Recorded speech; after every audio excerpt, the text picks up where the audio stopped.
ॐ कृष्णाय परमात्मने नमः. ஸ்ரீமத் பகவத்கீதை 10வது அத்தியாயம் விபூதி யோகம் அப்படிங்கிற அத்தியாயத்துக்குள்ள நாம இப்பொழுது அதனுடைய பொருளை தெரிந்து கொள்வதற்கு நம்மால முடிஞ்ச வரைக்கும் குருநாதரனுடைய அருளால முயற்சி செய்ய போகிறோம். ஏற்கனவே 9வது அத்தியாயத்துல விரிவாக இந்த ஆத்ம வித்யினுடைய பெருமைகளை பற்றி நாம தெரிந்து கொண்டோம். ராஜ வித்யா, ராஜகுஹ்ய யோகம். இந்த ஆத்ம வித்யை, நிர்குண உபாசனையை, நிர்குண பிரம்மத்தை பற்றிய அறிவை பெறுவது அப்படிங்கிறது ஒரு சாதகனுக்கு எவ்வளவு முக்கியத்துவம் வாய்ந்தது, அது எவ்வளவு பயன்களை தரக்கூடியது, அதை பெற்ற பிறகு அவனுடைய மனமானது எப்படி இருக்கணும், வேறு சிந்தனை என்பதே இல்லாமல் இருக்கும் அனைத்தும் பிரம்மம் தான் அப்படிங்கிற சிந்தனையோட அனன்ய சிந்தனா அப்படிங்கிறதோட அவன் இருக்கணும். அப்படி இருந்தால் அவனது அனைத்து தேவைகளையும் பூர்த்தி செய்வது என்பது ஈஸ்வரனுடைய கமிட்மெண்டாக இருக்கிறது அப்படிங்கிற அளவுக்கு பகவான் இந்த ஆத்ம வித்யினுடைய பெருமையை பற்றி சொன்னார். கடைசியா அந்த அத்தியாயத்தை முடிக்கிறச்சே பகவான் என்ன சொன்னார்? மன்மனாபவ மத்வக்தாபவ மத்யாஜி மாம் நமஸ்குரு, நீ என்னையே சார்ந்தவனாக இருந்து கொண்டு இரு அப்படிங்கிறதாக அந்த கடைசி ஸ்லோகத்தை அவர் முடித்தார். திரும்ப அடுத்தது விபூதி யோகம் அப்படின்னு ஆரம்பிக்கிறார். இந்த விபூதி யோகம் அப்படிங்கிறது, விபூதி அப்படின்னா பெருமைகள், குளோரி ஆஃப் ஈஸ்வரா, பெருமைகள், இறைவனுடைய பெருமைகளை பற்றி நாம தெரிந்து கொள்வது. அதற்கு தகுந்த உதாரணங்களோடு அந்த இறைவனுடைய பெருமைகளை தான் படைத்தவற்றிலேயே இருந்து உதாரணங்களை காண்பித்து தன்னுடைய பெருமையை பற்றி இறைவன் இங்க சொல்ல போகிறார். சொல்லப்போனா ஈஸ்வர விபூதி ஞானம் அப்படிங்கிறது தான் இந்த அத்தியாயத்திலிருந்து நமக்கு கிடைக்கக்கூடிய ஒரு அறிவாக இருக்கிறது. இறைவனின் பெருமையை பற்றிய அறிவு. யோக சொன்ன தலைப்பு, விபூதி அப்படின்னா பெருமை. யாருடைய பெருமை? இறைவனுடைய பெருமை அப்படின்னு பார்க்கிறோம். 7, 8, 9 அத்தியாயங்கள்ல ஜெகத் காரணனாக இந்த இறைவனை அறிமுகப்படுத்தி தத்பதத்தினுடைய விளக்கங்களை பகவான் நமக்கு எடுத்துரைத்தார். அப்பவே சொன்னார், இந்த படைப்பு என்பது 2 நிலைகளில் இருக்கிறது, ஒன்று பரா பிரகிருதி, இன்னொன்று அபரா பிரகிருதி அப்படின்னு சொன்னார்.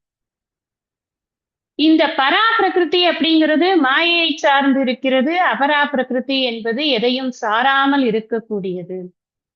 மாயையும் சரி, இந்த சைத்தன்யமும் சரி, அதாவது பரம்பொருள், தூய உணர்வு, பல்வேறு சொற்கள் நான் உபயோகப்படுத்துறேன். அது எதிர்த்து அப்படின்னு சொன்னா, இந்த சொற்கள் எல்லாம் நன்றாக பரிச்சயமாகணுங்கிறதுக்கு தான்.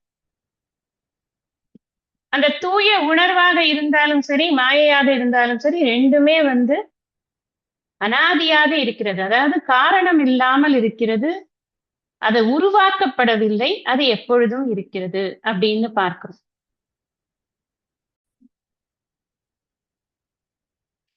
அது மாத்திரமில்ல, இந்த மாயையும் இந்த தூய உணர்வும் இணைந்த அந்த வடிவம்தான் நம்ம ஈஸ்வரன், ஜெகத் காரணமாக இருக்கக்கூடிய ஈஸ்வரன் அப்படிங்கிற விஷயங்கள்லாம் 7, 8, 9 அப்படியே ஒன்னொன்னா பார்த்து கொண்டே வந்தோம். இந்த தூய உணர்வு எந்த விதமான மாற்றங்களுக்கும் உட்படாதது, சேஞ்ச்லெஸ் பினாமினன் அப்படின்னு பார்த்தோம். ஒரு சேஞ்ச்லெஸ் பினாமினன் இருந்தாதான் அதை ஆலம்பரமாக வைத்துக்கொண்டு நிறைய சேஞ்சஸ் பண்ணக்கூடிய ஒரு காட்சியை காட்ட முடியும். அந்த ஸ்கிரீன் மூவி அந்த உதாரணத்தை வைத்துக்கொண்டு இது சேஞ்ச்லெஸ், அன்அட்டாச்டு இதெல்லாம் பார்த்திருக்கோம். எதனோடும் சார்புத்தன்மை இல்லாதது, எதனோடும் பற்றி கொள்ளாதது. இது இண்டிபெண்டா இருக்கு, சுவாதந்திரியமாக இருக்கிறது. ஆனா அதே சமயத்துல மாயையானது சக்தியை பெறுவதே இந்த பரம்பொருளினிடமிருந்துதான். அதனால் மாயை ஜடமாக இருக்கிறது. இந்த ஜடமான மாயை பரம்பொருளிடமிருந்து சக்தியை பெற்று சேதனமாக இருப்பது போல தோன்றிக் கொண்டிருக்கிறது. அது செய்யக்கூடிய இந்த சிருஷ்டி அப்படிங்கிறது மித்யா. அது ஒரு நேரத்தில் இருக்கிறது, ஆராய்ந்து பார்த்தால் அது இருப்பதில்லை. அது சுதந்திரமானது அல்ல, அது பரதந்திரமானது. அப்படிங்கிற விஷயங்கள் எல்லாம் நம்ம மாயை தூய உணர்வு இதை வச்சு வச்சு அப்போதைக்கு அப்போது இந்த பராபிரகிருதி அபராபிரகிருதியை புரிந்து கொள்வதற்காக இந்த விஷயங்களை எல்லாம் நம்ம பார்த்திருக்கோம். 7வது அத்தியாயத்துல நீங்க எடுத்து பார்த்தோம் அப்படின்னு சொன்னா 8வது 9வது 10வது 11வது ஸ்லோகம் பாருங்க.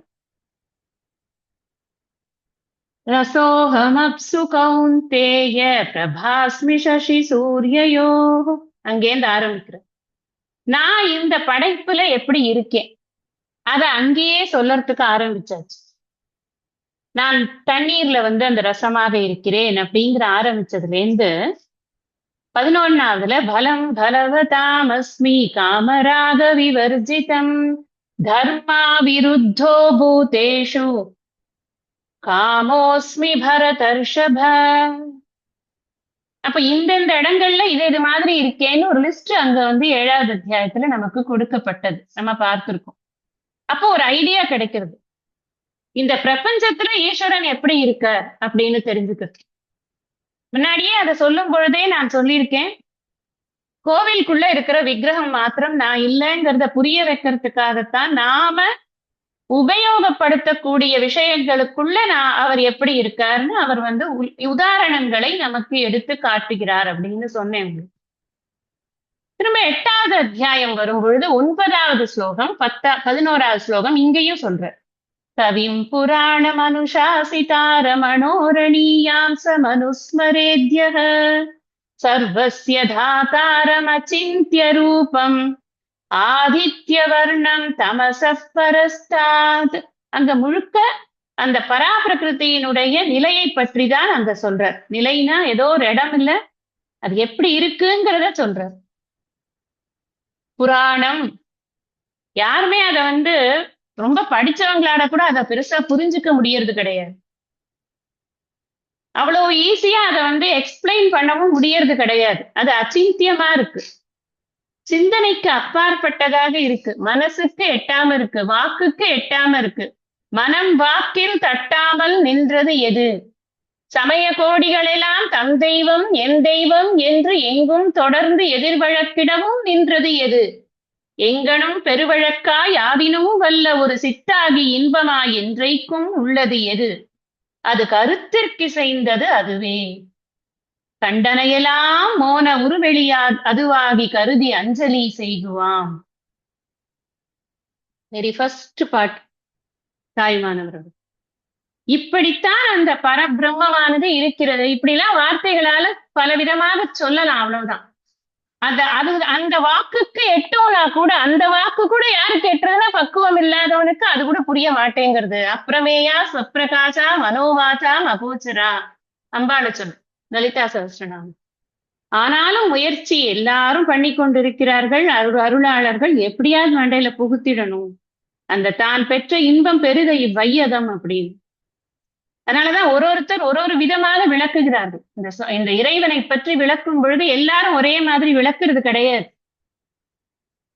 நோக்கரிய நோக்கு நுணுக்கணிய நுண்ணுணர்வு காக்கும் எம் காவலனே காண்பரிய பேரொளியே ஆற்றின்ப வெள்ளமே அத்தா மிக்காய் நின்ற தோற்ற சுடரொளியாய் சொல்லாத நுண்ணுணர்வாய். எங்கேயாவது ஒரு இடத்துல இதுதான்ப்பா அப்படின்னு சொல்ல முடிஞ்சதா அவரால? ஒரு அவருடைய கண்ட பிறகு அவருக்கு ஏற்பட்டிருக்கக்கூடிய அனுபூதியினுடைய வெள்ளத்தின் பிரவாகம் தான் இந்த வார்த்தைகள். ஒரு இடத்துல கூட இப்படிதான் இருந்தார் நான் பார்த்தேன் சொல்ல முடியறது இல்லை. ஆனா ஏதோ ஒரு விதமாக நான் இதெல்லாம் இப்படியெல்லாம் நான் ஃபீல் பண்ணேன் அப்படின்னு சொல்ல முடியறது. அப்படிதான் அது மனோ வாக்கு அகோச்சரம் அப்படின்னு இருக்கு. அது மாதிரி இங்கேயும் பகவான் தன்னை பற்றி சொல்லக்கூடிய இடங்களை சொல்லிட்டு வரேன். எதக்ஷரம் வேதவிதோ வதந்தி எதிச்சந்தி வேதவிதோ வதந்தி விஷந்தி எதையோ வீதராகாக. இந்த வார்த்தைகள் எல்லாம் எப்படி காமிக்கிறதுன்னா பகவான் இப்படித்தான் இருக்கார் அப்படின்னு. திருப்பியும் அதே மாதிரி நான் சொல்றதெல்லாம் நீங்க நோட் பண்ணிக்கணும். இறைவனை பற்றி எங்கெல்லாம் சொல்லி இருக்கார் அப்படி. ஏன்னா இதை ஏன் சொல்றேங்கிறத நான் சொல்லுவேன் திரும்பி. 9வது அத்தியாயத்துல 16, 17, 18, 19 சில ஸ்லோகங்கள்ல சொல்லியிருக்கார். எங்க என்ன சொன்னார்? அகம் கிரதுரகம் யஜ்ஞः ஸ்வதாகம் அகம் ஔஷதம் அப்படி ஆரம்பிச்சார். எப்படி முடிச்சார் அத? தபாம் யகமகம் வருஷம் நிகிருணாம் யுத்ஸ்ருஜாமி ச அமிர்தம் சைவ மிருத்யுஷ்ச சதசச்சாகம் அர்ஜுன. 16 to 19 நான் எல்லா ஸ்லோகத்தையும் ரிப்பீட் பண்ணல, ஏன்னா நிறைய விளக்கங்கள் நம்ம பார்த்து விட்டோம். இருந்தாலும் இப்ப இந்த ஸ்லோகங்கள் எல்லாம் எதை சொல்றது சொன்னா இறைவனுடைய விபூதியைத்தான் சொல்றது. இப்ப நமக்கு ஒரு கொஸ்டின் வரும், சொல்லிட்டார்ல இப்படிதான் இருக்காருன்னு. இதுலயே ஒரு 4 4 8 3 8 2 11 10 பாட்டு வந்துருத்தே, பத்தாதா?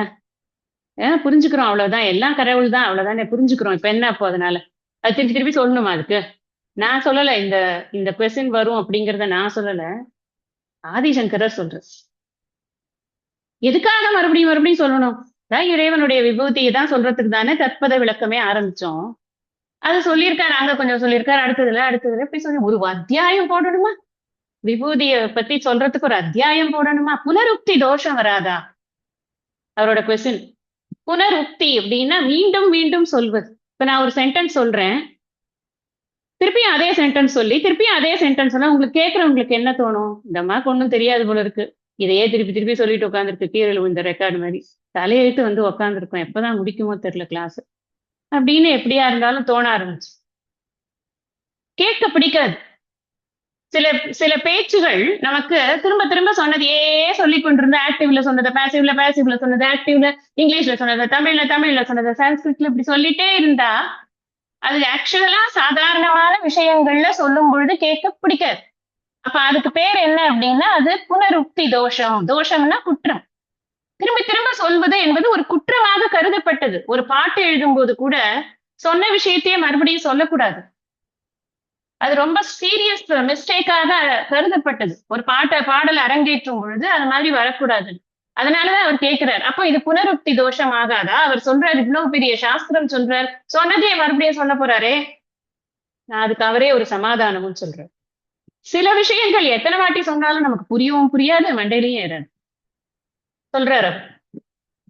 ஏன்னா நம்மளுடைய மனசுல அவ்வளவு விக்ஷேபங்கள் இருக்கிறதுனால, கேட்கக்கூடியவனுக்கு அவ்வளவு விக்ஷேபங்கள் இருக்கிறதுனால சொல்ல வேண்டியவர்களுக்கு திரும்ப திரும்ப சொல்ல வேண்டிய கட்டாயம் ஏற்படுகிறது.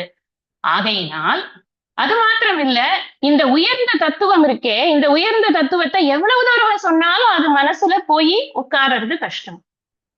நான் 9 சாப்டர்ஸ் முடிச்சிட்டேங்க கீதையில. சொல்லுங்களேன் 2 ஸ்லோகம் முடியுமா நம்மளால? கஷ்டம். ஒரு 5 டைம்ஸாவது கீதையை படிச்சாதான் கீதையில இதுதான் இருக்கு அப்படிங்கிறது மைண்ட்ல வந்து ஒரு இதா இருக்கு. என்ன சொல்றது, ஒரு ஃபார்ம் பண்ணிக்க முடியாது. இப்போ இந்த அத்தியாயத்துல இதுதான் மெயின் டாபிக், இந்த அத்தியாயத்துல இதுதான், இதெல்லாம் சேர்த்தா இப்படிதான் நம்ம வந்து அதை பிரசன்ட் பண்ண முடியும் அப்படிங்கிறதுக்கு நான் சொல்றது வந்து மினிமம் சொல்றேன். மினிமம் 5 டைம்ஸாவது கீதையை வந்து படிச்சால் ஒழிய இப்படித்தான் பகவான் இதை சொல்லறதுக்கு முற்பட்டிருக்காருன்னு நமக்கு புரியவே புரியாது. அது அப்படி படிக்கலன்னா. அதனால நமக்கே சாதாரணமா என்ன தோன்றது, ஐயோ இவங்க பாட்டுக்கு நடத்திட்டே போறாங்க, நமக்கும் வந்து உள்ளுக்குள்ள போறதே ரொம்ப கம்மியா இருக்கு, நமக்கு 1008 விக்ஷேபங்கள், வீட்டுல இவ்வளவு வேலை, போக்குவரத்து, நமக்கு இருக்கிற இதுக்குள்ள நாம வந்து இதை எப்ப படிச்சு முடிச்சு நமக்கு எப்ப இது பண்ண வாய்ஸே போயிடும் போல இருக்கே அப்படின்னு ஒரு ஆயாசம் ஏற்படுறது. இந்த ஆயாசம் நமக்கு ஏற்படும் அப்படிங்கிறத ஜெகத்குருவா இருக்கக்கூடிய அந்த பகவானுக்கு தெரியாதா? அதனால அவர் சொல்ற, கவலைப்படாது, நான் சொன்னதையே தான் திருப்பி திருப்பி சொல்லிட்டு இருக்கப்ப, ஏன்னா உனக்கு அப்பதான் வந்து அது ஈஸியா புரியும். அதனாலதான் நமக்கு அது அவர் பண்றதுல நம்மளுக்கு ஒரு லாபம் என்னன்னு கிராஸ் ரெஃபரன்ஸ். இங்க சொன்னார், இங்க சொன்னார், இங்க சொன்னார், இங்க சொன்னார். நம்ம இந்த கிராஸ் ரெஃபரன்ஸ் கொடுத்தாலும் சில பேருக்கு கொஞ்சம் கஷ்டமா இருக்கு. ஐயோ நீங்க கிராஸ் ரெஃபரன்ஸ்க்கு எப்படி கொடுக்குறீங்க, நாங்க எப்படி அந்த மாதிரி படிக்கிறது, நான் எப்படி அந்த மாதிரி பின்னாடி போய் முன்னாடி வந்து நாங்க எப்போ அந்த மாதிரி எல்லாம் பண்றது? நான் ஒண்ணு எல்லாருக்குமே சொல்லுவேன், என்னன்னா எந்த விதத்திலையும் கம்பேர் பண்ணி பார்க்காதுங்க. அவங்க கொடுக்குறாங்க, நாம அப்படி அது இல்லை. நமக்கு அப்படி படிக்க படிக்க படிக்க அது மைண்ட்ல ஏறிக்கொண்டே போகணும். நம்மளுக்கு வேலை படிப்பை தவிர ஒண்ணு இல்லை அப்படின்னு வைத்துக்கொள்ள ஆரம்பிச்சாச்சுன்னா படிப்பு தானா நமக்குள்ள வந்துடும். அதுதான் ஒரே வழியே தவிர வேற வழியே இல்லை. மெனக்கெட்டு பிரயத்தனப்பட்டு நம்ம ஏதாவது ஒண்ணு பண்ணணும்னு நினைச்சோம்னா இந்த வித்தியில அது கஷ்டம். மத்த வித்தியை எப்படியோ எனக்கு அதை பத்தி சரியா தெரியாது. நான் எந்த வித்தியத்துக்குமே இந்த மாதிரி பிரயத்தனம் எல்லாம் பண்ண கம்பேர் பண்ணி படிச்சதெல்லாம் இல்லை. யாரோ இப்படியோ படிச்சுட்டு போறாங்க, நமக்கு நமக்கு புரிஞ்சா சரி, புரியுற வரைக்கும் படிப்போம் அப்படின்னு தான் நம்ம நினைக்கிறது. அதுதான் நான் உங்களுக்கும் சொல்ல முடியும், அதுதான் சொல்லுவேன். ஏன்னா அந்த கொஸ்டின்ஸ் எல்லாம் வர்றதுனால நான் இதுக்கெல்லாம் சமாதானம் சொல்றேன். இது இன்னும் பெரிய இது. ஏன்னா அதனால என்ன ஆயிடுறதுன்னா உற்சாகம் குறைஞ்சு போய் ஐயோ நம்மளால படிக்க முடியலையோ அப்படிங்கிற எண்ணம் யாருக்கும் வரக்கூடாது அப்படிங்கிற ஒரு நல்லெண்ணத்தினால சொல்றேன், வேற ஒண்ணும். நமக்கு விஷயங்கள் புரியறதுக்கு நம்ம இங்கேயும் அங்க சொல்லியிருக்கார், இங்கேயும் சொல்லியிருக்கார் அப்படின்னு ஒரு ஸ்லோகம் படிக்கிறச்சே 4 ஸ்லோகத்தோட ரெஃபரன்ஸ் கிடைக்கிறதுன்னா அந்த எல்லா அர்த்தத்தையும் சேர்த்து பார்க்கும் பொழுது அந்த ஒரு ஸ்லோகம் நமக்கு நன்றாக புரிபடுறது, அந்த ஒரு திருப்தி, ஒரு சந்தோஷம். இப்படித்தான் இந்த சாஸ்திரத்தை நாம படிக்க வேண்டியிருக்கும். எதுக்கு இதை சொல்ல வந்தேன்னா, இது புனருக்தி தோஷம் கிடையாது. திரும்பவும் இவ்வளவு பெரிய அத்தியாயத்தை போட்டு ஒரு இடத்துலயும் இருக்கக்கூடிய ஒவ்வொரு பொருள்லையும் நான் எப்படி இருக்கேன், மலைனா நான் எப்படி இருக்கேன், நதினா நான் எப்படி இருக்கேன் அப்படின்னு ஒரு விஷயத்திலையும் பகவான் தன்னை எவ்வாறு நாம் பார்க்க வேண்டும்ங்கிற விஷயத்த பரம கருணையோடு இதுல எக்ஸ்பிளைன் பண்றார். அப்படிங்கறதுனால இது நிச்சயமா ஒரு சாதகனுக்கு ரொம்ப முக்கியமான ஒரு விஷயம். அர்ஜுனனுடைய மனநிலை இவ்வளவு விஷாதத்தோட இருக்கும் பொழுது நீ சர்வத்திர எங்கும் இருப்பது இறைவன் தான் பாரு அப்படின்னு சொல்லிட்டு அப்படி போனா அவனுக்கு அது பத்தாது. அவனை மாதிரிதான் நாமளும் இருக்கோம், நமக்கும் அது பத்தாது. அப்படிங்கிறதுனால பகவான் இந்த விபூதி யோகத்தை கொடுத்திருக்காரு. சொல்ல போனா ஒன் ஆஃப் த பெஸ்ட் அத்தியாயம்னு சொல்லுவேன். எப்படி பார்க்கணும், முதல்ல இந்த படைப்பை எப்படி பார்க்கணும், படைத்தவனை எப்படி பார்க்கணும், இதுவே நமக்கு தெரியலன்னா நாம அப்புறம் எப்படி இந்த இந்த இந்த ஜீவ ஈஸ்வர ஐக்கியத்தை நாம எப்படி புரிஞ்சுக்க முடியும் இல்லையா? அதுக்காகவே இந்த அத்தியாயம் ரொம்ப முக்கியமான ஒரு அத்தியாயமா கருதப்படுறது. ஏன் இதை படிக்கணும், எதுக்காக நான் தெரிஞ்சுக்கணும்? ஈஸ்வர விபூதி ஞானம் அப்படிங்கறத தெரிஞ்சுக்கிறதுக்கான பயன்கள் என்ன அப்படின்னு சொன்னா, இந்த பிரபஞ்சத்தையே ஈஸ்வரனாக தியானிக்கணும் அப்படின்னு சொன்னா முதல்ல அதுல என்ன பெருமை இருக்குன்னு நமக்கு தெரியணும். நமக்கு ஒரு விஷயத்தை பத்தின பெருமை தெரியாம அதை சிந்தனை பண்ண மாட்டோம். ஏதோ ஒரு ஜப்பான்ல ஒருத்தர் இருக்காரு, அவர் பேரு ஏதோ ஒரு ஹீமோகோஷி அப்படின்னு ஒரு பேரு, அவர் உட்காந்து தியானம் பண்ணுங்க அப்படின்னா பண்ணுவோமா? நம்ம பண்ண மாட்டோம். அவர் இந்த பண்ணியிருக்கார், அவருக்கு இந்த பெருமை இருக்கு, அவர் இதெல்லாம் சாதிச்சிருக்கார் அப்படின்னு சொன்னா அதுக்கப்புறம் உட்காந்து அவரை பத்தி சிந்தனை பண்ணும். தியானம்னா இந்த இடத்துல சிந்தனையை சொல்றேன். அதே மாதிரிதான் ஈஸ்வரனை பற்றி தெரிந்து கொண்டு பிரபஞ்சத்தை தியானம் பண்ணணும்னா அந்த பிரபஞ்சமே ஈஸ்வர வடிவாக இருக்கிறது அப்படிங்கிறத 3வது அத்தியாயத்துல இருந்து பார்த்து கொண்டிருக்கிறோம். ஆனா இப்படித்தான் இருக்குங்கிற to the point, to the specific detail அவர் கொடுக்கும் பொழுது நமக்கு அந்த தியானமானது இன்னும் சௌகரியமாக மாறுகிறது. பாயிண்ட் 1. 2வது, எதுக்காக நான் ஈஸ்வர விபூதியை தியானம் பண்ணணும், எனக்கு என்ன கிடைக்கும்? முதல் விஷயம், எனக்கு இந்த பொறாமை போயிடும். பொறாமை ஏன் வருதுன்னா, என் மேல எனக்கு இருக்கக்கூடிய சில complexes, superiority or inferiority, whatever it is, anything is a complex. அதனால நான் என்ன பண்றேன், I start comparing with others. இந்த இன்னொருத்தரை பார்த்து நான் கம்பேர் பண்றதன் மூலமா எனக்கு ஏற்படக்கூடிய தாழ்வு மனப்பான்மையோ அல்லது உயர்வு மனப்பான்மையோ ஏற்படுத்தக்கூடிய அழுக்காறு அப்படிங்கிற அந்த தீய குணம் எனக்கு இந்த பிரபஞ்சமே இறைமயமாக பார்க்க கற்றுக்கொள்ளும் பொழுது போகிறது. 2வது. 3வது, பொறாம போகும்னு சொல்லும் பொழுதே அதோட சேர்த்து நீங்க இதையும் வச்சுக்கலாம், கர்வமும் போயிடும். எனக்கு ஏதோ பெருசா தெரியறதாக்கும் அப்படின்னு.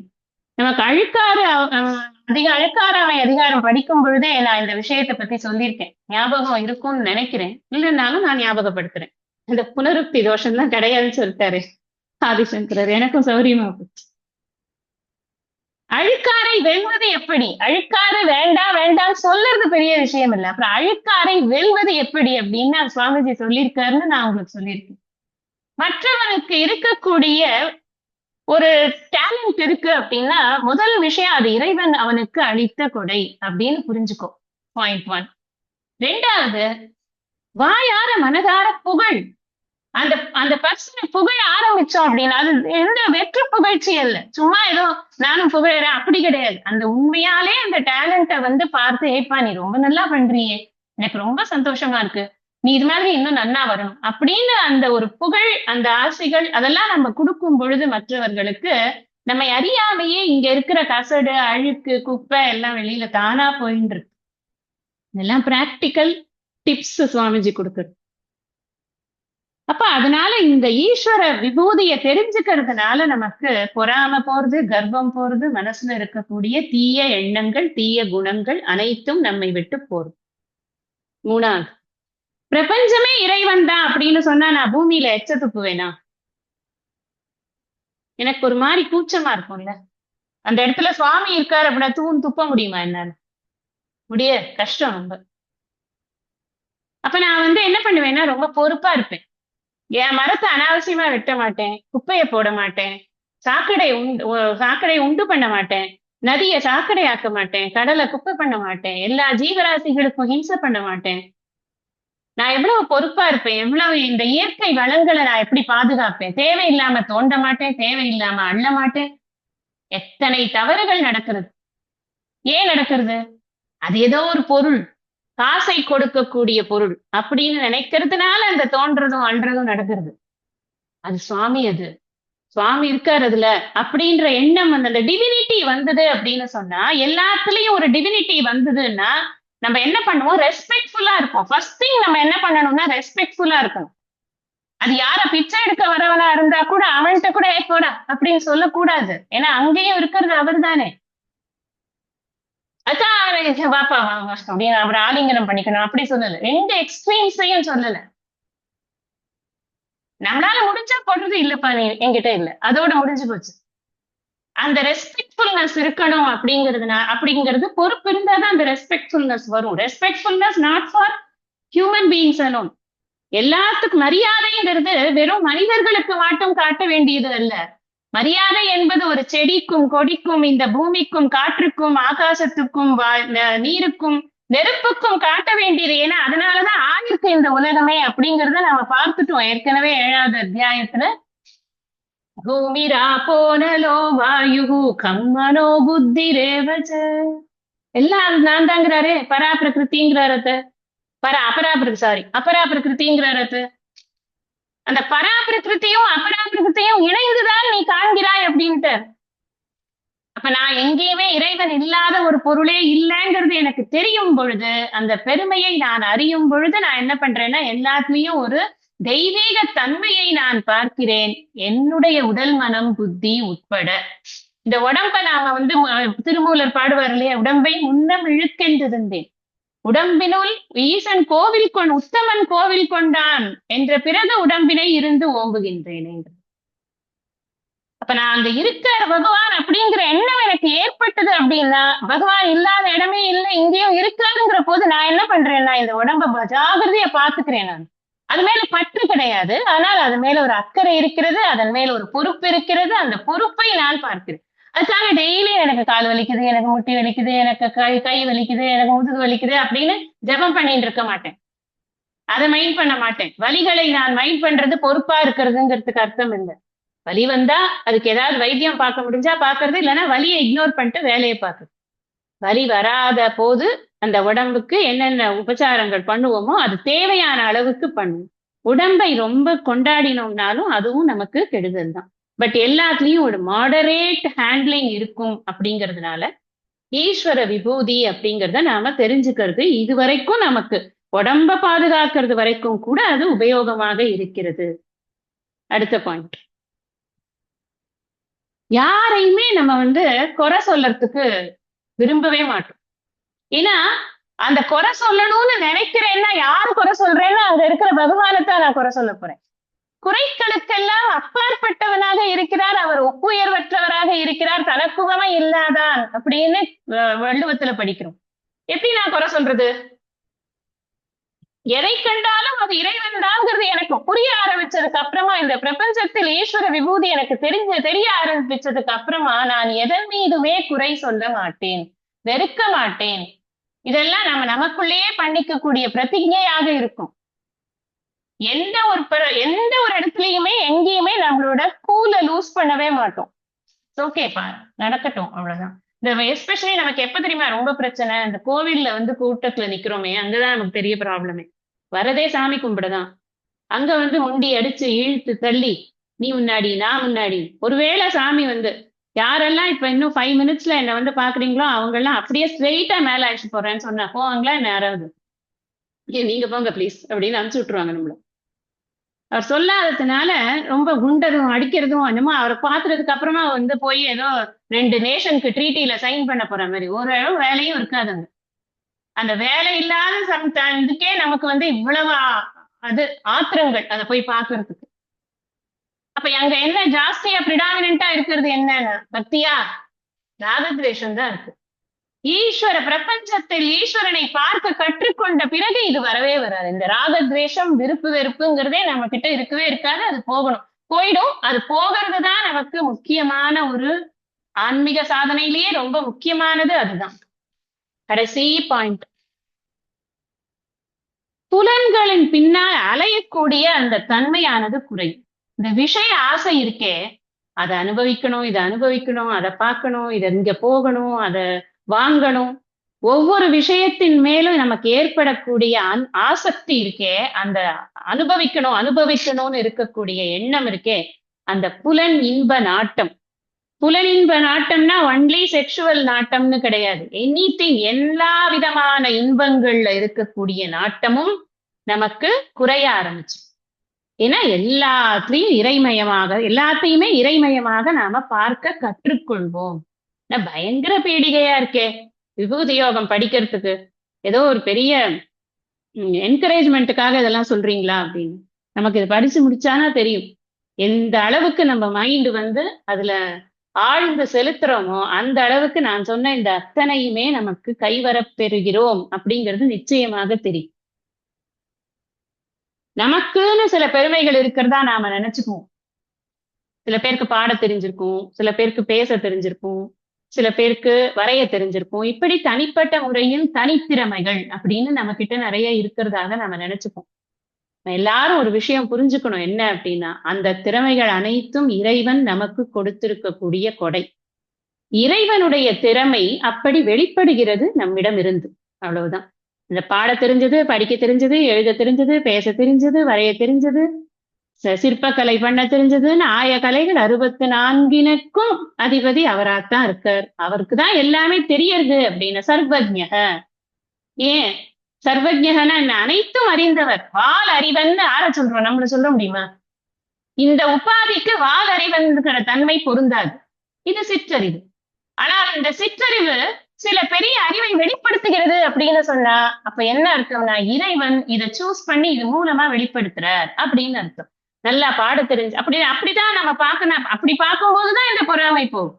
ஒருத்தர் அழகா டான்ஸ் ஆடுறாங்க, இந்த டான்ஸ பாக்குறோம். இந்த டான்ஸ் ஆகி மேடைக்கு வர வரைக்கும் அவங்க ரொம்ப கஷ்டப்பட்டிருப்பாங்க இந்த மேடை கிடைக்கிறதுக்கு. அது வேற விஷயம். அந்த மேடைக்கு வந்த உடனே எப்படி ஆடுறாங்க அப்படின்னு பாரு, பகவான் கொடுத்த பிரசாதம் எப்படி ஆடுறாங்க அப்படி பார்க்க கத்துக்கும். இதுக்கப்புறம் இனி ஷார்ட் சொல்ல போனோம். இந்த முகவுரையோட நாம இப்போ முதல் ஸ்லோகங்களை படிக்க ஆரம்பிச்சோம். ஸ்ரீ பகவானுவாச்ச பூய ஏவ மகாபாஹு ஷృణு மே பரமம் வசஹ யத்தேஹம் பிரியமாணாய வக்ஷ்யாமி ஹிதகாம்யயா. ஹே மகாபாஹோ, ஓ தோள்வலி மிக்கவனே. மகாபாகோன்னு தோள் வலிமை மிக்கவன். பிரியமானாய உள்ளம் மகிழ்ந்துள்ள தே உனக்கு, ஹிதகாம்யயா உன் நன்மையின் விருப்பத்தால், எது எதை, அகம் நான், வக்ஷ்யாமி கூறப்போகிறேனோ, மே என்னுடைய, பரமம் உயர்ந்த, வசக ஏவ கூற்றையே, பூயக மீண்டும், ஷృணு கேட்பாயாக. ஓ தோள் வலிமை மிக்கவனே, உள்ளம் மகிழ்ந்துள்ள உனக்கு உன் நன்மையின் விருப்பத்தால் எதை நான் கூறப்போகிறேனோ, என்னுடைய உயர்ந்த கூற்றையே மீண்டும் கேட்பாயாக. இந்த ஸ்லோகம் பகவான் ரொம்ப சந்தோஷமாக சிஷ்யன் நாம இதுவரைக்கும் சொன்னதையெல்லாம் சந்தோஷமா கேட்டுக்கொண்டிருக்கிறான் என்ற தன்னுடைய சந்தோஷத்தை, சிஷ்யனுடைய சந்தோஷத்தை அறிவதன் மூலமாக வெளிப்படுத்தி சொல்றார் அப்படின்னு வியாக்கியானம் இருக்கு. ரொம்ப அழகான வியாக்கியானம். எந்த ஒரு ஆசிரியருக்குமே ஸ்டூடெண்ட்டுக்கு நம்ம சொல்றது புரிஞ்சிடுது அப்படின்னு சொன்னா, அதை அவங்க எக்ஸ்பிரஸும் பண்றாங்க அப்படின்னு சொன்னா, அப்போ அந்த அந்த அந்த பர்பஸ் நல்லா சர்வ் ஆகுது அப்படிங்கிறதுல ஒரு சந்தோஷம் நிச்சயமா இருக்கு. இந்த ஸ்டூடெண்டோட சந்தோஷம் தான் எப்பவுமே ரொம்ப முக்கியம். தலையிட்டே என்னடா பண்றது, இது புரியவும் இல்லை ஒன்றும் இல்லை அப்படின்னு உட்காந்து அவன் கேட்கிறானா இல்லையாங்கிறது அவனுடைய முக ஜாடைகள்ல தெரிஞ்சிடும். இந்த காலங்கள்ல நம்ம இந்த ஆன்லைன்ல பார்க்க முடியல அப்படின்னா கூட அதுக்குதான் நம்ம ஃபீட்பேக் இருந்தா சொல்லுங்கன்னு சொல்லி கேட்கிறோம். சொன்னானா அதுக்கு தகுந்த மாதிரி நம்ம அதுக்கு புரியலைன்னா புரிய வைக்க முயற்சி பண்றோம். புரிஞ்சது ரொம்ப சந்தோஷம்னு சொன்னா அதை சந்தோஷமா ஏற்றுக்கொள்ளும். ஏன்னா இது ஒரு ஸ்டூடெண்ட் டீச்சர் ரிலேஷன்ஷிப்ல ரொம்ப ரொம்ப முக்கியமானது. ஃபர்ஸ்ட் இங்க முன்னாடி சொன்னார் அவர், மத்யாஜி மாம் நமஸ்குரு மாமே வைஷ்யசி யுக்த்வைவம் மத்பராயணா, நீ என்னையே வழியாகக் கொள், என்னையே குறிக்கோளாகக் கொள், என்னையே வணங்கு, என்னையே நமஸ்காரம் பண்ணு, you follow me nothing else அப்படின்னு சொல்லிட்டார் முதல்ல. இங்க என்ன இன்னொன்னு சொல்றாரு அப்படின்னா ஸ்ருணு அப்படிங்கிறார். முன்னாடியே சொல்லியிருக்கேன், ஸ்ருணுன்னு ஏன் போடுறாரு? எல்லாத்தையும் கேட்டுன்னு தானே இருக்கான். எதிர்க்க உட்கார்றான், எதிர்க்க நிக்கிறான், இங்க இருக்கார், எதிர்க்க இருக்கார். கேளு, நான் சொல்றது கேளு அப்படின்னு சொல்லுவாங்களா? நான் என்ன அர்த்தம்னா கவனம் இன்னும் ஜாஸ்தியா வச்சு கேளுன்னு. இது வரைக்கும் சொன்னதை நீ கேட்டதுல நீ ரொம்ப ரொம்ப சந்தோஷமா இருக்கங்கிறது எனக்கு நல்லா தெரியுது. ஏன்னா அந்த வார்த்தையை போடுறார், பிரியமானாயன உள்ளம் மகிழ்ந்திருக்கிறான். ஆதிசங்கரர் சொல்றார், இவன் எவ்வளவு உள்ளம் மகிழ்ந்திருக்கிறான் அப்படின்னா அமிர்தத்தை குடிச்சா எவ்வளவு சந்தோஷமா இருப்பானோ அவ்வளவு சந்தோஷமா அவன் இருக்கான் பாவம் அப்படின்னு கிருஷ்ணர் நினைக்கிறார்னு சொல்றார் ஆதிசங்கர். அமிர்தம் குடிச்சு யாராவது பார்த்திருக்கோமா? இல்ல அந்த சந்தோஷம் எப்படி இருக்கும்னு நமக்கு தெரியுமா? தெரியாது இல்ல. எப்படி அந்த சந்தோஷம்ங்கிறது இன்னது என்று விளக்க முடியாதோ அந்த அளவுக்கு சந்தோஷமாக அவன் இருக்கிறான்ங்கிறத இந்த உதாரணத்தோடு அவர் சொல்றார் அப்படின்னு விளக்கங்கள். அப்ப ஏன் உள்ள மகிழ்ந்திருக்கிறான் அப்படின்னா இறைவனை பற்றி அவன் இப்பதான் தெரிஞ்சுக்கிறான். தன்னை பற்றி அறிந்தான், இறைவனை பற்றி அறிகிறான். இறைவனை எப்படி அணுகணும், எப்படி புரிஞ்சுக்கணும் அப்படிங்கிற ஒரு பெரிய பேர் உண்மையை ராஜவித்யா ராஜகுஹ்யம் சொல்லி கொடுத்துட்டாரு அவர். அதனால ஒரு பெரிய புதையல் கிடைச்சிருக்கு இல்லையா அவனுக்கு, குஹ்யம் கிடைச்சிருக்கேன். குஹ்யம்னா என்ன, ரகசியமான விஷயம் கிடைச்சிருக்கு. அது பெரிய புதையல் கிடைச்ச அந்த சந்தோஷத்துல அவன் இருக்கான். அது அழிவற்றதாக ஆக்குகிறதுன்னு நம்ம 9வது அத்தியாயத்திலேயே பார்த்தோம். அவ்வியம், ஏன்னா அவ்வியமான பலனை கொடுப்பதால் அது அவ்வியம் இந்த வித்யை அப்படிங்கிறதுனால அவ்வியத்தை பத்தி பேசுறது அவ்வியமான பலனை, அதாவது அழிவற்ற பொருளை பற்றி பேசுகிறது, அழிவற்ற பலனை கொடுக்கிறது, எப்பொழுதும் ஆனந்தத்தை உணரச் செய்கிறது, ஆனந்தமே நான் என்பதை உணரச் செய்கிறது. அப்பேற்பட்ட ஒரு வித்யை கிடைச்சதுனால அவன் எப்படி இருக்காங்க, அப்படி ஒரு ஹாப்பியா இருக்கான். என்னங்க எங்களுக்கெல்லாம் அப்படி வரமாட்டேங்குதே, நாங்களும் தான் 9 அத்தியாயம் முடிச்சோம், கஷ்டமா இருக்கே, இன்னும் நிறைய புரியலையே அப்படின்னு நமக்கு தோணித்துனா நான் முன்னாடி சொன்னதையே திருப்பி நீங்க மைண்ட்ல கொண்டு வந்துக்கோங்க. திரும்ப திரும்ப படிக்க படிக்க இந்த ஹாப்பினஸ் டெஃபினட்டா வரும். ஆஹா சூப்பரா புரியுறதே அப்படின்னு 1க்கு 4 தடவை படிச்சா தானா வந்து அப்படி அப்படி இவனுக்கு இவன் என்ன பாதை மாதிரியான ஒரு அதிகாரியா இருக்காங்க, உடனே அவனுக்கு புரியுறது. அதனால அவனுக்கு அந்த எக்ஸ்பிரஷன் அவன் காட்டுறான். அதனால என்ன சொல்றார், நீ மகிழ்ந்து இருக்கிறாய். இத பார்த்த உடனே கிருஷ்ணருக்கு என்ன ஆயிடுதுன்னா, இவன் நம்ம சொல்றதுல எனக்கு புரிச்சிருக்குப்பா, நல்லா புரிஞ்சுக்கிறான், இவன் நிறைய கேட்கணும்னு ஆசைப்படுறான், அதனால இவனுக்கு நம்ம விடக்கூடாது, இன்னும் நிறைய சொல்லணும் அவனுக்கு அப்படின்னு கிருஷ்ணருக்கு ஒரு ஆசை வந்துடுது. அதனால என்ன சொல்றாருன்னா, ஏன் சந்தோஷத்துக்காக சொல்றேன்னு நினைக்காதப்பா, எனக்கு ஏதோ பெருமையெல்லாம் சொல்லி பீத்திக்கணும்லாம் இல்ல. ஹித காமியா, யாருக்கு ஹிதம்? தே உனக்கு ஹித காமியா, உனக்கு நன்மையை பொருட்டு நீ இதை தெரிந்து கொண்டு சந்தோஷமாக இருக்கிறாய். இந்த பெரிய வித்தையை உனக்கு இன்னும் கொஞ்சம் நன்மை தரணுங்கிறதுனால நான் என்ன பண்ண போறேன்னா, நீ என்னை பத்தி இன்னும் நிறைய சொல்ல போறேன், அதை நீ கேளு அப்படிங்கிறார். ஹித காமியா எது அகம் வக்ஷ்யாமி மே பரம் வச்சக, உயர்ந்த வச்சக கூற்று. வச்சகனா என்னுடைய சொற்கள், என்னுடைய கூற்றுகள். பரம், ஏன் பரம்? பரம்ங்கிறதுக்கு என்ன என்ன ரீசன் அப்படின்னு, நிரதிசயமான அந்த வஸ்துவை பற்றி சொல்ல போகிறார் அப்படிங்கிறார் ஆதிசங்கர். ஒப்புயர்வற்ற, நிரதிசயம்னா ஒப்புயர்வற்ற, தனக்குவமை இல்லாதான் அந்த ஒப்புயர்வற்ற அந்த வஸ்துவை பற்றி, அந்த உயர்ந்த பரம்பொருளை பற்றி இன்னும் ஆழமாக உனக்கு நான் சொல்லிக் கொடுக்க போகிறேன்.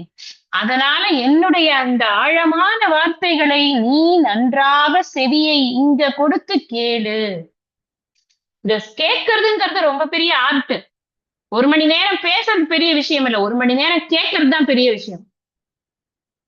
டெஃபினட்டா நீங்க எல்லாரும் இதை அக்னாலேஜ் பண்ணுவீங்க. ஏன்னா நானும் அந்த மாதிரி கேட்டிருக்கேன், நீங்களும் இப்ப அந்த மாதிரி கேட்கறீங்க. 1 மணி நேரம் நம்மளுடைய சிந்தனை அங்க இங்க போகாம பேசுபவர் என்ன சொல்கிறாரோ அந்த விஷயம் என்னவோ அதுக்குள்ள நிக்க வைக்கிறதுங்கிறது இட்ஸ் அ டாஸ்க். ஆக்சுவலா பெரிய டாஸ்க் அது. அதுக்குதான் நம்ம தத்துவபோதத்துல படிக்கிறோம், நம்மளுக்கு மனசுல சமாதானம்ங்கிறது இருக்கணும் அப்படின்னு. எப்பொழுதுமே மனம் அங்க இங்க அலையாம அப்படி பெண்டுலம் மாதிரி லாலி பீலின்னு சுத்தின்னு இருக்காம ஒரு இடத்துல நிக்கணும் அப்படின்னு சொல்றது எதுக்கு அப்படின்னா, அப்பதான் அந்த சித்த ஏகாகிரதை வந்தாதான் கேட்க முடியும், இல்லைன்னா கேட்க முடியாது. 2 நிமிஷம் கேட்போம், அப்புறம் என்னமோ சொன்னாங்களே என்ன சொன்னாங்க அப்படின்னு தான் கேட்கணும். இல்லைன்னா இப்பதான் இருக்கவே இருக்கு, நம்ம இது பண்ணி போட்டு பாத்துக்கலாம். அப்புறம் நம்ம I will listen to the recording அப்படின்னு சொல்லிக்கணும். What we listen through the recording நமக்கு மட்டும்தான் தெரியும் அது. சோ இந்த நேர கேட்கும் போதே உட்காராதவன சரி ரெக்கார்டிங்ல உட்காருவானா அது பெரிய, அது இன்னொரு ஒரு பெரிய கொஸ்டின். அது கொஸ்டின் மார்க். இதெல்லாம் தெரியாது. அதனாலதான் தன்னையும் சரிவது பொய்ய இருக்கேன்னு அப்படி அப்படியே விட்டுடுறது. இந்த ரேங்க் கார்டெல்லாம் யாருக்கும் போடாதீங்க, நீங்களே போட்டுக்கோங்கன்னு சொல்றது எதுக்கு? இதெல்லாம் போட்டா பிரச்சனை தான். அதனால நம்மளே ரேங்க் பண்ணி பாத்துக்கணும் அப்படிங்கிறதுனால இங்க என்ன சொல்றாங்க, நல்லா கேளு. சாதாரணமா அப்படியே கேட்க கூடாது, நீ நல்லா கேளு, கவனம் பண்ணி கேளு. இங்க என்ன என்ன சொல்ல போறேன் நான், அந்த பரமம் வச்சக அப்படிங்கிறது என்ன அப்படின்னா, ஒரு சிஷ்யனுக்கு ஒரு குரு என்ன கொடுக்க முடியும் அப்படின்னா, முக்கியமான ஒரு விஷயத்தை எடுத்து சொல்றார். என்னன்னா, இந்த பரம்பொருளை பற்றிய அறிவை கொடுக்க முடியும். அப்பதான் அவர் குரு. மத்த குருங்கிறதெல்லாம் குருவுக்கு சேர்த்து கிடையாது. இந்த பரம்பொருளை பற்றிய அறிவை கொடுக்கக்கூடியவர் தான் உண்மையிலேயே குரு. அது என்ன அப்படின்னு சொன்னா, ஆத்யந்த ஹிதம் அப்படின்னு சாஸ்திரம் சொல்லுது. ஆத்யந்த ஹிதம்னா இருக்கிறதுலயே அதுதான் ரொம்ப ரொம்ப நன்மை கொடுக்கக்கூடியதுலயே இருக்கிறதுலயே பெஸ்ட் நன்மை எதுன்னா, இந்த இறைவனை பற்றியும் தன்னை பற்றியும் அந்த ஐக்கியத்தை பற்றியும் சொல்லிக் கொடுக்கக்கூடிய விஷயம் இருக்கு. இதுக்கு பேர் ஸ்ரேயஸ் அப்படின்னு பேர். அதுதான் சிறப்புன்னு நம்ம இதுல படிக்கிறோம்.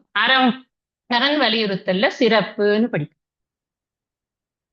சிறப்பு ஈனும் செல்வமும் ஈனும். இந்த சிறப்பு, அந்த ஸ்ரேயஸ், இந்த முக்தியை பற்றிய அறிவை கொடுக்கிறாரே அதுதான் ஆத்யந்திக ஹிதம். இத அறியும் பொழுது நமக்கு இன்னொரு விஷயமும் கிடைக்கிறது. என்ன அப்படின்னு சொன்னா, தற்காலிகமான ஹிதம் ஒண்ணு கிடைக்கிறது. அது என்ன அப்படின்னா, இவ்வளவு பெரிய விஷயத்த நான் அறிகிறேன் அப்படிங்கிறதுனாலயே என்கிட்ட இருக்கக்கூடிய கீழ்மைகள் எல்லாம் போறது. ஏன்னா இதுக்கு நான் என்ன தகுதி பண்ணிக்கணுமே, சும்மா கொடுத்துட முடியும், சும்மா வந்துருமா நமக்கு இது? அப்ப இதுக்கு நான் என்ன எலிவேட் பண்ணணுமே, எனக்கு பொறுப்பு போடுறதே. அதனாலதான் ஸ்ருணுன்னு போடுறது. நீ உட்கார்ந்து கேளு இப்போ நான் சொல்றத அப்படின்னு. என்னோட நெகட்டிவ் டெண்டன்சிஸ் எல்லாம் என்கிட்ட இருந்து போய் ஆகணும். இப்பதான் சொன்னேன் உங்களுக்கு எத்தனை பலன்கள் இருக்கிறது அப்படின்னு. என்கிட்ட இருக்கிற கீழ்மைகள் எல்லாம் போய் மற்றவங்கள்ட்ட குற்றம் கண்டுபிடிப்பது, மற்றவர்களை நோண்டிக் கொண்டு இருக்கிறது, இந்த வாழ்க்கையில அவன் என்ன பண்ணா, இவன் என்ன பண்ணான், எத்தனை மணி நேரங்கள் நமக்கு அடுத்தவர் வாழ்க்கைகளை பற்றி விமர்சிப்பதிலும் அடுத்தவர்களுடைய வாழ்க்கையில் இருக்கிற நன்மை தீன்மைகளை பற்றி சிந்திப்பதிலும் அதை விவாதிப்பதிலும் போகிறது அப்படின்னு ஒரு ஆடிட் பண்ணி பார்க்கணும். அவ்வளவு waste of time, you good for nothing. நமக்கு இந்த இடத்துல இன்னொரு கொஸ்டின் வரும், இல்ல என்னுடைய சொந்தக்காரர்களுக்கு சில பிரச்சனைகள் இருக்கு, நான் அதுல எல்லாம் தலையிடக்கூடாதா? அப்படி கூட ஒருத்தர் கேள்வி கேட்டிருந்தாங்க. நான் சொல்லியிருந்தேன், வகுப்புல சொல்லியிருந்தேன், தலையிடலாம். எது வரைக்கும் அப்படின்னு சொன்னா, அது என்னை பாதிக்காத வரைக்கும், என்னுடைய சாதனைகளுக்கு இடையூறாக இல்லாத வரைக்கும். அவ்வளவுதான், நான் சிம்பிளா சொல்றேன். சில விஷயங்கள் நம்ம வந்து அதுக்கு தீர்வு சொல்றோம் அப்படின்னு போயிட்டு நம்மளுடைய அடிப்படையில நமக்கு என்னென்னலாம் வந்து சாதனைகளாக வைத்துக் கொண்டிருக்கிறோமோ அது அத்தனையும் இழக்கும்படியுமான ஒரு சூழ்நிலை ஏற்பட்டு அதிலேயே மூழ்கி விட்டோம்னு சொன்னா அப்போ நமக்கு அது கெடுதல். அப்ப யார் அதை பாக்குறது? எப்படி நான் வந்து டிசைட் பண்றது? கேள்வி வந்து ஒரு பிராடர் ஸ்பெக்ட்ரம்ல இருக்கும் பொழுது பதிலும் பிராடர் ஸ்பெக்ட்ரம்லயே தான் சொல்ல வேண்டியிருக்கு. அதனால பிராடர்னா ஒரு ஒரு ஒரு பொதுவான ஒரு கேள்விக்கு பொதுவான பதிலாக நான் சொல்றேன். தாராளமா நமக்கு தெரிஞ்சவங்க, நமக்கு கூட இருக்கிறவங்க, நம்மளோட வேலை பண்றவங்க எல்லார்கிட்டயுமே ஏதாவது ஒரு சின்ன இன்டராக்ஷன்ஸ் இருக்கத்தான் இருக்கும். அவங்க தன்னுடைய குறைகளை பற்றி நம்மிடம் விவாதிக்க வருவார்கள். குறைகளை விவாதிக்கிற வராங்களோ இல்லையோ, அவர்கள் மனதில் இருக்கக்கூடிய கேள்விகளுக்கு சில பதில்களை நம்மிடமிருந்து தேடி வருவார்கள். அப்படி வரும் பொழுது, நாம என்ன பண்ணணும்னா, எந்த அளவுக்கு நாம வந்து அதுல இறங்கலாமோ, அந்த அளவுக்கு மாத்திரம் இறங்கணும். அந்த அளவ நாம தான் நிர்ணயம் பண்ணணும். அது என்ன அளவுகோல் வச்சுக்கணும்னா, எனக்கான சாதனைகள், அதற்கான நேரம், அது பாதிக்கக்கூடாது. அவ்வளவுதான். என் சாதனைகள் என்னன்னு எனக்கு தான் தெரியும். லெஃப்ட் டு மீ எனக்கு தெரியும். அது மாதிரி ஒவ்வொருத்தருக்கும் அவங்க அவங்களுக்கு தெரியும். 1 மணி நேரம் படிக்கிறது, 1 மணி நேரம் பாராயணம் பண்றது, 1 மணி நேரம் ஜெபம் பண்றது, 1 மணி நேரம் பூஜை பண்றது இப்படின்னு நான் வைத்துக் கொண்டிருக்கேன்னா, எனக்கு இந்த ஸ்லாட் எல்லாம் அஃபெக்ட் ஆகாத மாதிரி என்னுடைய வாழ்க்கையை அமைத்துக் கொள்வது. இதுதான் சாதனை அப்படிங்கிற வாழ்க்கை வந்து இப்படி அமைக்கல அப்படின்னு சொன்னா, இவ்வளவு பெரிய விஷயங்களை உள்ளுக்குள்ள நம்ம அசிமுலேஷனுக்கு கொண்டு போறது கஷ்டம். அப்படி இப்படி போய் இப்படியே போயிடும். அது நம்மையும் ஆகணும்னு அதுக்கான டைம் கொடுக்கணும். அந்த டைம் கொடுக்கிற அளவுக்கு நம்ம ஃப்ரீ பண்ணி வச்சுக்கணும். அந்த அளவுக்கு நாம நிச்சயமாக அடுத்தவர்களுக்கான அறிவுரைகளை சொல்லக்கூடிய இடத்தில் இருக்கும் பொழுது தாராளமாக சொல்லலாம். அது என்ன பாதிக்காத அளவு பார்த்துக்கணும். அவங்க சொன்னதை கேட்டுருவாங்களான்னா உடனே கேட்க மாட்டாங்க. அவங்க தன் விருப்பப்படி நடந்தாங்க. வச்சுக்கலாம். அப்பா நான் சொல்றேன் கேட்கவே இல்லை பாரு அப்படின்ற ஒரு புலம்பல் நமக்கு ஏற்படாத அளவுக்கு நம்மை நாம் காத்துக் கொண்டோம் அப்படின்னு சொன்னா பிரச்சனையே கிடையாது. சுவாமிகிட்டயே நம்ம அந்த அந்த பிரார்த்தனையும் வைக்கணும். என்கிட்ட ஜாஸ்தி பஞ்சாயத்தே வராம இருக்க வை அப்படி. சரி. அப்ப என்ன அப்படின்னா இத தெரிஞ்சுக்கிறது மூலமாக நம்ம கிட்ட இருக்கக்கூடிய கீழ்மையான குணங்கள் எல்லாம் போய் என்கிட்ட இருக்கக்கூடிய இன்ஃபீரியாரிட்டி அண்ட் சுப்பீரியாரிட்டி காம்ப்ளெக்ஸஸ் எல்லாம் போக போறது அப்படிங்கறதுனால இது பரமம் வச்சக. இது மேலான அந்த பேரறிவை பற்றிய விஷயங்களை நான் சொல்லப் போகிறேன். ஒப்புயர்வற்ற அந்த நிரதிசயமான அந்த விஷயத்தை பற்றி சொல்லப் போகிறேன். அதை நீ கேட்பாயாக. நமே விதுசுரகணாः பிரபவம் ந மஹர்ஷயः அகமாதிர்ஹி தேவானாம் மஹர்ஷீணாம் ச சர்வசः. மே என்னுடைய பிரபவம் பெருமையை சுரகணாக தேவகணங்களும் சுரன தேவர்கள் தேவகணங்களும் ந விதுகு அறிய மாட்டார்கள். மகர்ஷயக ச மகரிஷிகளும் கூட நம்ம பிராக்கெட்ல போட்டுக்கணும். ந விதுகு அறிய மாட்டார்கள். இங்க இல்ல நம்ம சப்ளை பண்ணி அகம் நான் தேவானாம் தேவர்களுக்கும் மகர்ஷீனாம் ச மகர்ஷிகளுக்கும் சர்வசக எல்லா விதங்களிலும் ஆதிகி ஹி காரணம் அல்லவா. ஆதிகினா காரணம், ஹீன அல்லவான்னு கேட்கிறார். என்னுடைய பெருமையை தேவகணங்களும் அறிய மாட்டார்கள், மகரிஷிகளும் கூட அறிய மாட்டார்கள். நான் தேவர்களுக்கும் மகரிஷிகளுக்கும் எல்லா விதங்களிலும் காரணம் அல்லவா அப்படின்னு கேட்கிறேன். இப்ப என்ன சொன்னார் முன்னாடி? மே பரமம் வச்சக ஏவ பூயக ஸ்ருணு. அங்க ஒரு விஷயத்தை விட்டுட்டேன் உங்களுக்கு சொல்றதுக்கு. பூயக அப்படிங்கிற விஷயத்தை பத்தி சொல்லுங்க. பூயக அப்படின்னா மீண்டும்னு அர்த்தம் சொன்ன. ஏன் மீண்டும்னு சொல்றார் கேட்டா, முன்னாடியே சொல்லியிருக்கேன்ப்பா. 7ல சொன்னேன், 8ல சொன்னேன், 9ல சொன்னேன். நான் உங்களுக்கு நம்பர் எல்லாம் சொல்லிட்டேன் ஏற்கனவே. அதெல்லாம் சொன்னதுக்கு அப்புறமா கூட நான் மறுபடியும் சொல்ல போறேன், அதை கேளு. சோ இதை நீ ரிஜெக்ட் பண்ணிடாது. சுடுன்னு சொன்னதை நம்ம இதை கனெக்ட் பண்ணிக்கணும். சொன்னதையே சொல்லிட்டு இருக்காரு, அதுக்கு என்ன சும்மா அப்படியே அப்பயே தெரிஞ்சாச்சு நம்ம. ஓகே சொல்லட்டும் அப்படின்னு இருக்காதே. நான் மீண்டும் தான் சொல்றேன், ஆனா நீ கேளு, அதை புரிஞ்சுக்கோ. இப்ப என்ன சொல்ற, நான் எப்படிப்பட்டவன் அப்படிங்கறத தேவர்களுக்கு கூட தெரியாது, ரிஷிகளுக்கு கூட தெரியாது. நம்ம என்ன நமக்கு தோன்றது அப்படின்னா, ஜீவர்கள் அப்படின்னு இந்த மனுஷ லோகத்துல இருக்கிற ஜீவர்களை காட்டிலும் தேவர்களுக்கு கொஞ்சம் அறிவு ஜாஸ்தி, வேற ஒரு உபாதி, வேற ஒரு பாடி மைண்ட் காம்ப்ளெக்ஸ் இருக்கு. சோ கொஞ்சம் நிறைய பவர்ஸ் இருக்கு. மகர்ஷிகள் தபஸ்னால நிறைய பவர்ஸ் வந்து அவர்கள் வந்து அடைந்திருக்கிறார்கள். அதனால அவர்களுக்கும் நிறைய விஷயங்கள் தெரியும். ஆனா இவர் என்ன சொல்றாரு, அவங்களுக்கு எல்லாம் கூட தெரியாதுப்பா அப்படின்னு சொல்றாரு.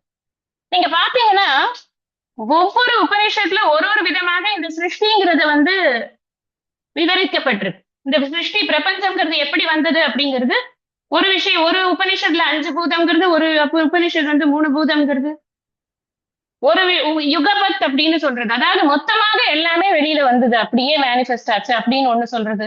இன்னொன்னு வந்து என்ன சொல்றதுன்னா, ஹிரண்ய கர்ப்பர்னு ஒருத்தர் வந்தார்ப்பா, அவர்தான்ப்பா எல்லாத்தையும் வந்து தோற்றம் பண்ணினார் அப்படின்னு ஒண்ணு சொல்றது.